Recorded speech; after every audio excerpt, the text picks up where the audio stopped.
Hi, everybody, and welcome back to the Nature Cure Summit, where we are talking all about the fact that all you need to heal, grow, and thrive can be found in nature, the universe, and within ourselves. So I'm so thrilled to be speaking with experts across all different modalities throughout the summit to really teach you that all you need is yourself and nature to really find your best health. So today, I'm super excited to be speaking with Jacqueline Morasco, and she's going to be telling us all about how we can develop practices and rituals each day to help us find freedom and health and really enjoy the life that we are meant to have. Jacqueline is the owner of Spirited Practice.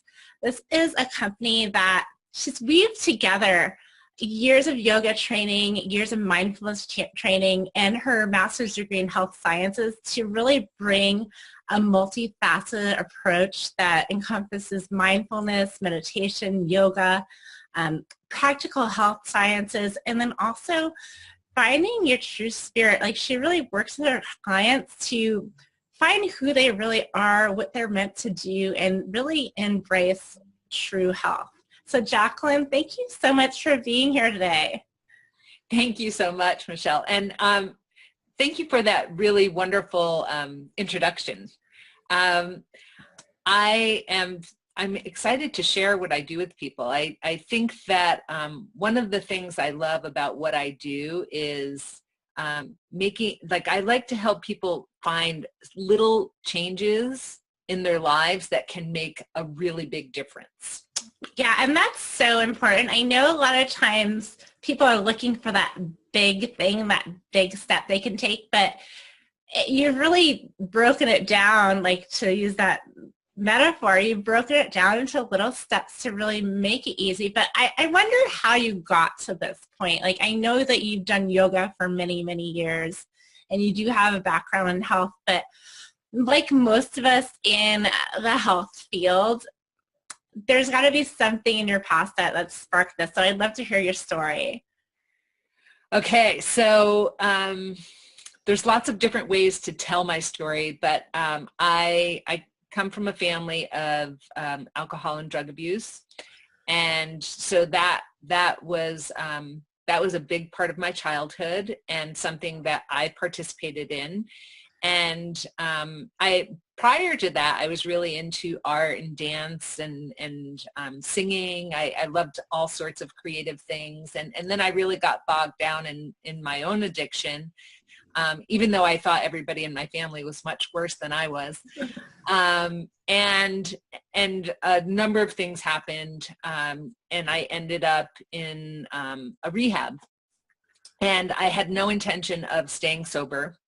But little did I know that all these years later, I would still be sober. And what happened was once I had this, I call it a spiritual awakening, but, I had this aha that if I kept doing what I was 21, if I kept doing what I was doing, I was going to end up dead. And at that point, I didn't want to die. Mm-hmm. And I would go to, therapy and meetings, like AA meetings and stuff like that. And I couldn't sit still. I giggled, I cried. And so people talked about meditating. And so I tried it, and I couldn't sit still for more than 10 seconds. And so then, and this was before there were yoga studios on every corner, and somehow I ended up with this book in my hands. It's a really old book, like 28 Days to a Yoga Practice, and I started to do that. And because I had danced, it got me back into my body. Mm-hmm. And I just kept doing that over and over and over. And again, little did I know I would still be teaching yoga today. So that's how it started. And it's really evolved from there, I ended up going to college, and I was a health and science teacher for 24 years. And, but all along I was always doing yoga, eventually teaching yoga and meditation. And finally, I guess I felt wise enough to work with adults.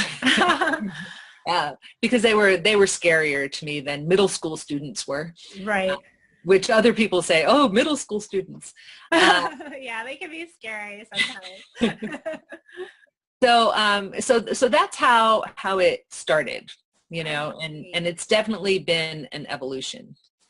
Wow. So when you first started meditating or you first heard about meditating, I know you said it was hard for you to sit still. And that's something that I hear from a lot of people, something I myself experienced.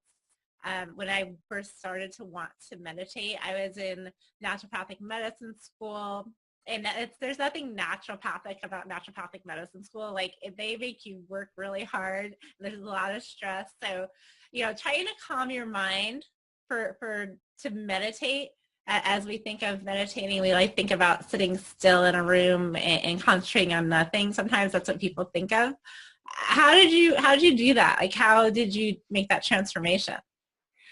Well, I need to say, and not to scare anybody away, but it was not easy. You know, Mhm. it was little bits at a time. So for me at first, it was, like I said, moving in yoga and feeling in my body. And eventually, those little steps, it got to the point where I could actually, go on a 7-day Vipassana retreat silent, Wow. where I meditate for 7 days, which if you had asked me 30 years ago if I could do that, I'd say no, never. Um, But it's a practice, right? So it's a that's what they practice. call the practice. But That's yeah, right. so that's interesting. So you have your yoga, you have Yeah. your meditation, and then you also mix in mindfulness and mysticism. So can you tell us a little bit about the mysticism, where that comes into play and what that means? Sure. So when I used to live on the East Coast, and when I was there, I tried lots of different things. I was looking for a way to connect with spirit. I had grown up in a religion, and not that I left the religion, but it didn't speak to me Mm-hmm. in the way that I needed.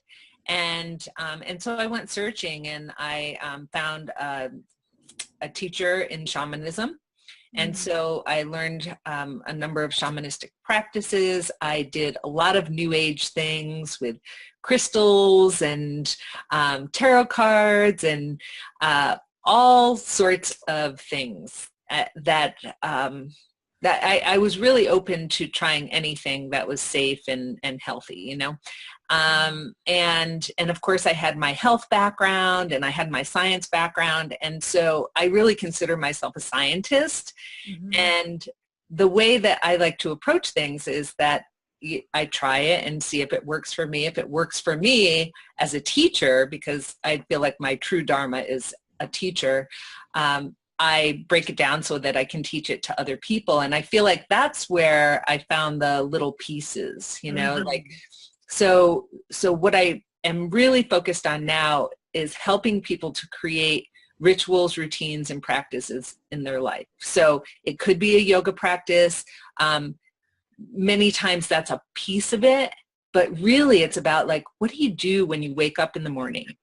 Right. And I know a lot of people listening are thinking, well, the alarm clock goes off and I jump because I'm like, oh my God, I'm going to be late. And then it's a lot of reacting to the world. We're reacting to the kids. We're reacting to the traffic. We're reacting to the emails that we're looking at our phones. So for someone who's a busy mom or a busy executive out there listening to this, like, how do we switch from that dichotomy? How do we change from, immediately grabbing the cell phone and looking to see who texted us already and really reacting to the morning so the morning happens to us? And how do we change it to actually implement like a ritual that we're in control of? I love that question, because so I like to look at it so right now it's a habit. You wake up to the alarm, you look at your phone, you run to feed the kids or get them dressed or yourself dressed or whatever it is. And so that's a habit, and we have good habits and we have not so good habits. Mm-hmm. And so we kind of look at the habit, and we think, like, how do I really want it to be? Mm-hmm. And so sometimes when I ask people that question, they have no idea. All I Right. know is I don't want to have to run around like a chicken with my head cut off in the morning. Mm-hmm. So how do I change that? And so then we start with little things. Maybe you don't keep your phone on the nightstand. Like it's still in the room, but it's not on your nightstand. So that when you get out of bed, maybe you take care of some of your health needs before you look at your phone. I love that. I actually have all of my patients keep a glass of water on their nightstand. So maybe you can, maybe you can replace the phone with a glass of water. That's right. Maybe you get up and I like to brush my teeth and I scrape my tongue, go to the bathroom. And then maybe I'll look at my phone. But a lot of times I like to do a little ritual in the morning where I set my intention. So that, and I sometimes do that in bed before I even get up and brush my teeth. And sometimes I do it after. I kind of switch things up now and then, but like and I say, like, how do I want to feel today? Like, usually I go through my following day the night before. Okay. So that I kind of know what I have going on, so I can kind of prepare myself in my mind. And then I get up and sometimes I pull a tarot card, sometimes I lit a little candle, I say a prayer, and I set my intention for the day. Like today I knew I had my call with you, and so it was like, I want to be of service. So I'll say, like, please help me do whatever it is that I need to do to be of service today. Wow. Okay. That's awesome. So let's give an example for someone else. So maybe a mom gets up. I love that you actually said that you start the night before, because I think preparing for the next day, like, yeah, it starts the night before. I do the same thing. I kind of look through, like, what do I have going on tomorrow? So I mean, for moms, it could be, what do the kids have going on tomorrow? Do they have clean clothes? Getting the things ready for the next day, getting lunches ready. Like, yeah, I think that tip right there, it can really change a lot of people's lives right there, is like thinking about it the night before instead of rushing in the morning. But let's say we have a mom or you don't have to be a mom, you can just have a family. And you get up, like, what would an example of setting your intention be? So, well, and it's, so I have teenagers now. Okay. And so like I said, I make the lunches. I don't have to get their clothes out anymore. I do all of that stuff. If I have something where I have to dress appropriately, I might even pull my clothes out. The other thing is, like, before I go to sleep, I try to go to sleep with a positive thought in my mind. Oh, nice. So I might do a little reading or a short meditation. So anything that's been like stressful for the day, I try not to take it into my sleep. So I do have evening rituals as well. Wow. Okay. That's great. So do you have people usually start with either morning or evening rituals, or do you like to have people kind of incorporate both at the same time? So I kind of start with the person wherever they are. So for some people, the idea of doing something in the morning is just too overwhelming. Yeah. They have too much going on. And so if that's the case, then I say, well, let's try to do something the night before so that it takes some of the pressure off of the morning. Oh, that's great. I love that. Yeah, because you're right. I do also encounter that with some of my patients. If I want to add something into their morning, it's very scary and even stressful because they feel already so rushed in the morning. But those are usually the people that need it the most, right? Those are the people that need their morning to be transformed. That's right. And so if need be, we start with the evening. I like to start in the morning because it's like starting off with a fresh day. Right. You believe in drinking some water. Like, so I like to, brush my teeth, scrape my tongue. I like hot water, so I wait until I go downstairs to get but an intention could be, like for a busy mom, I want to be able to, like, listen to my kids today. Okay, awesome. So I have two boys. One talks incessantly and the other doesn't ever talk hardly. And so I had to prepare myself to be able to listen to him all the time, especially when I was teaching school. I would come home and like students talk a lot too. And so maybe an intention is, you know, I'm going to be kind to my kids, or I'm going to listen to them, or I just want to be present for them. I think so many of us are rushing around that, you know, when we talk about mindfulness, you know, just being in the present moment. And in my meditation classes, that's what I teach too, like being in the present moment. If you could just do that all the time, that would totally change your life. Right. I know that concept is very hard for a lot of people to grasp. So I think like setting the intention that puts you kind of in the present moment right there, it actually allows you to feel what you're feeling, and setting the intention, like by actually saying what it is that you want, putting it out there to the universe.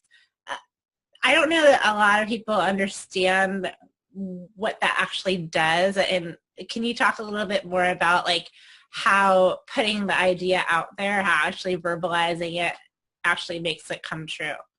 Right. And there's I wish I had it right in front of me. There's a quote from Buddha, and it's about our thoughts. And it's kind of like what we are today is the result of our thoughts from yesterday. Yes. And tomorrow are our thoughts from today. And I totally kind of butchered that. Yeah, I know the quote that you're talking about. You got the idea of it. Yeah, the gist was there. And so when I say to someone, like be in the present moment, like I'm here with you now. I'm not thinking about what I have to do later on. I'm not thinking about what I did before this call. I am here in this moment. And yes, I'm thinking about, how I'm going to respond to what you're saying, but that's as far as I'm going. I'm not off someplace else. And if I was, it would show up in our conversation. Exactly. I found when I first had my son, like he actually helped me to be more present, because I would actually sit there and play with him with his little baby toys. And it's, for an adult playing with baby toys, it's not the most stimulating thing after a while, but I used to just focus on like what he was, with his eyes and his laugh.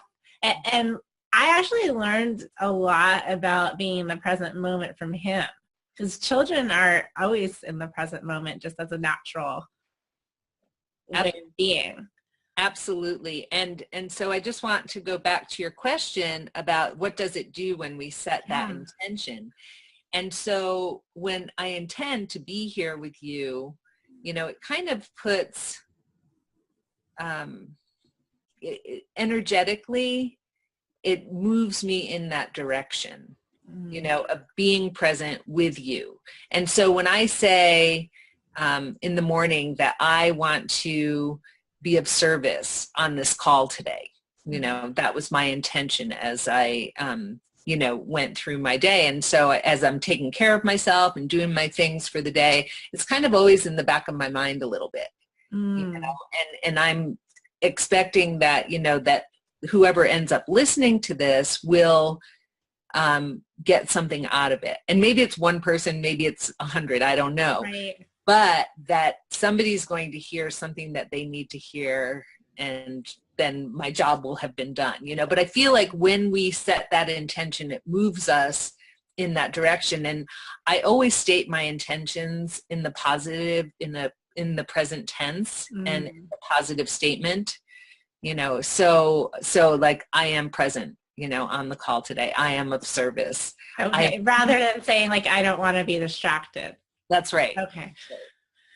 Right, because we don't want to put the negative in there. Even though we're meaning it to be positive, we want to state it in the present tense, and so I feel like as people start to become aware of their habits, waking up, really jumping out of bed, running around, really busy in the morning, they become aware of their habits, and then they can start to turn them into routines. And then the next step for me is taking that routine. So maybe instead of jumping up at the alarm and running around, you have things set up a little bit more, and so it goes smoothly. So it creates some ease, takes the pressure and stress off.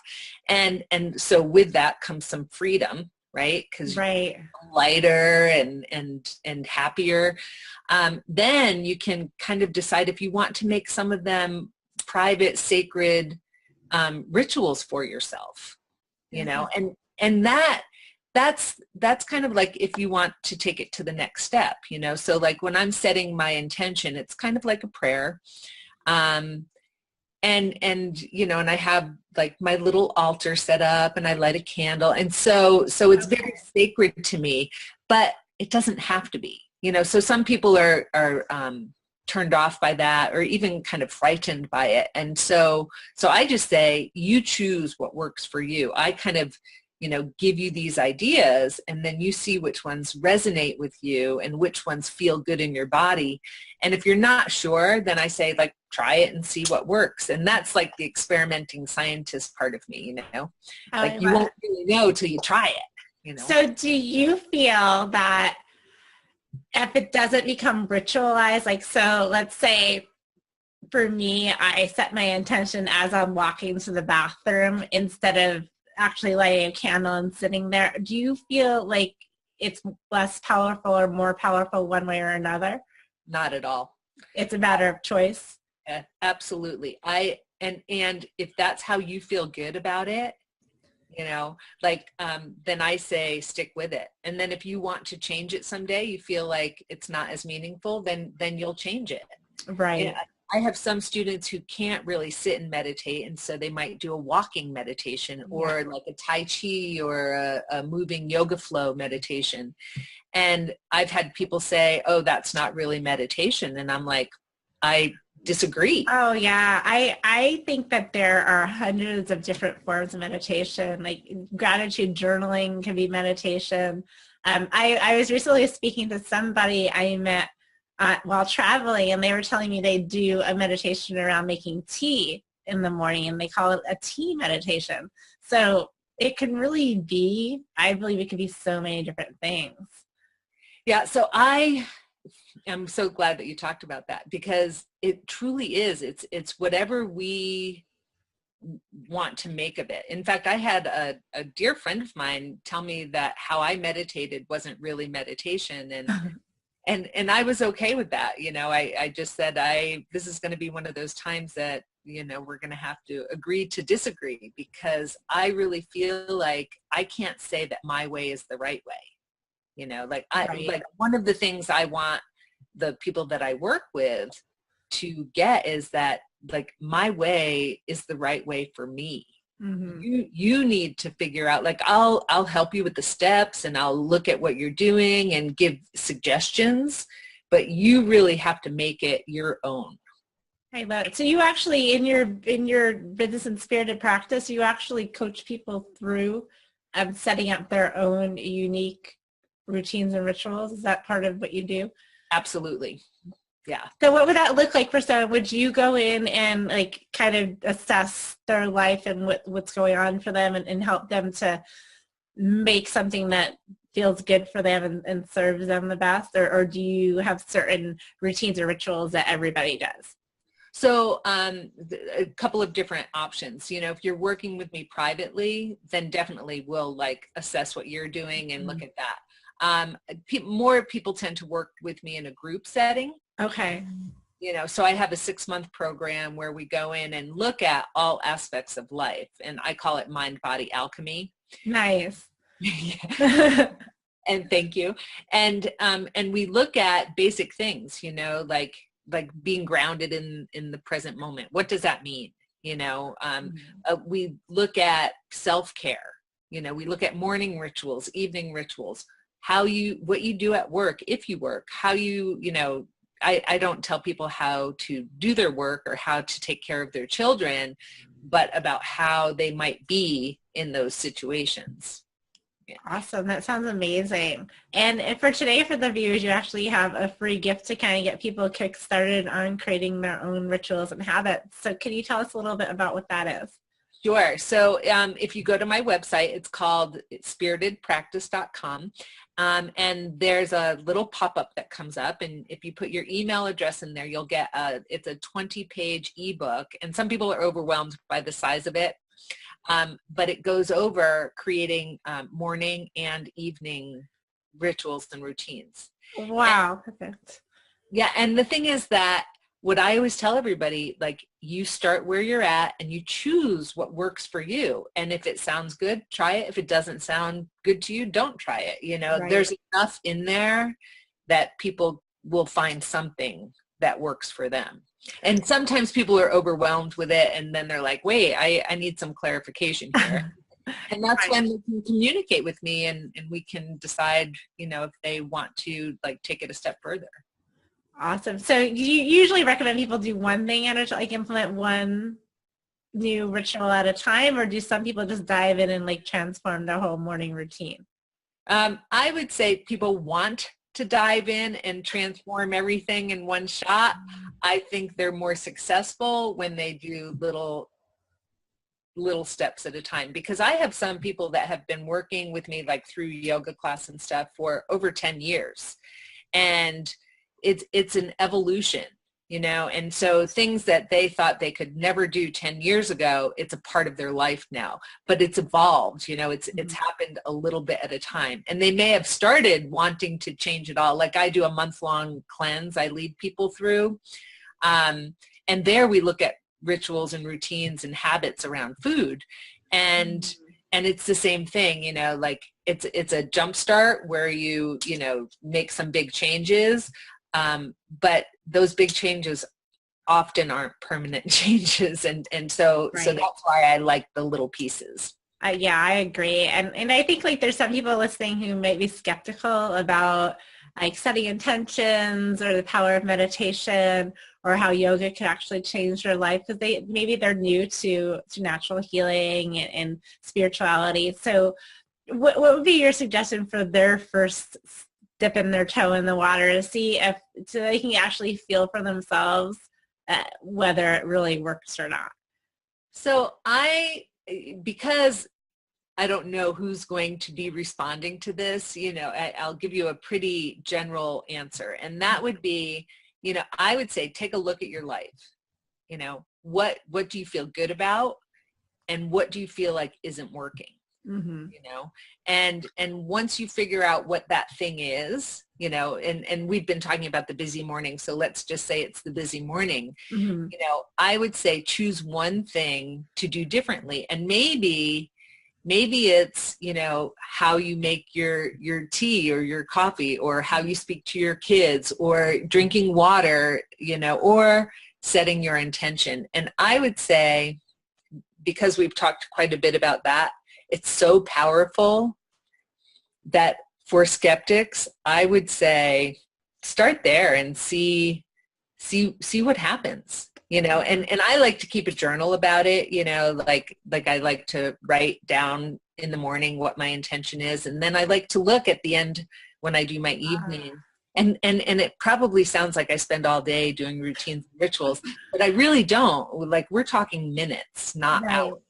Oh, I love that. Yeah, I think that's actually an important point, like setting your intention and then at the end of the day reflecting back and see did that intention, did you actually keep your intention and follow through, and how did that work out for you? I think that right there, I think that's great for any of the skeptics listening to this, because yeah, I know people are coming here to listen to the summit for all different kinds of natural healing and different answers to, you know, conditions they might be struggling with, or just to learn a little bit more. So, you know, this whole idea of, you know, rituals and morning routines may be like brand new. So I love like picking that one and setting the intention. I feel is so powerful that I think that you'll be a believer. So awesome. Definitely, you guys, you got to download that free ebook. I will put the link below this video. So you just got to click on the link. You'll go to Jacqueline's beautiful website where you're going to see her beautiful pictures, and her website just makes you feel kind of relaxed.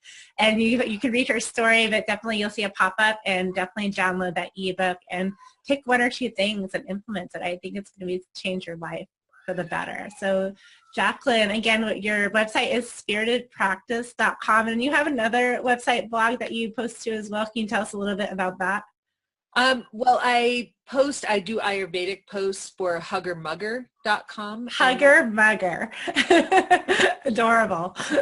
They're a yoga product company local in Salt Lake City where I live. Awesome. Well, thank you so much for being here. I really feel like we talked about small things that make a huge impact in people's lives. So thank you so much for all that you do, for coming through your trying times as a young person and really having the strength and the desire to share your story with the world and impact so many people. So thank you so much. Thank you so much for this opportunity.